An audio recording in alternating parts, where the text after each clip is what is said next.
Twarumvise yuko CNDD FDD yagize umunsi mukuru w'umugwanyi CNDD FDD.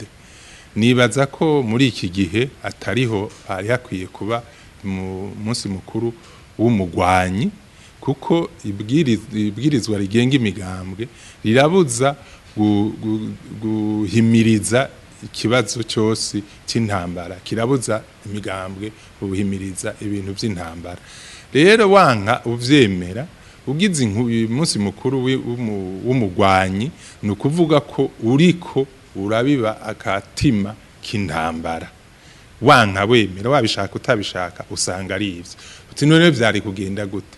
Kubera habaye amasezerano y'Arusha, ahubwo bari bakwiye kugira umunsi mukuru wo gushyira hamwe cy'igisirikare kugira ngo igisirikare inzego z'umutekano bose baziyumvemwo nkuko abataziyumvamwo hirya yejo ubu baziyumvemwo, abaziyumvamwo hirya yejo biyumvemwo n'iz'uwo munsi. Niko guteza imbere igihugu kugira ngo amafaranga make ufise uyakoreshe mu iterambere ntuyakoreshe mu ntambara, irasambura ntiyubaka.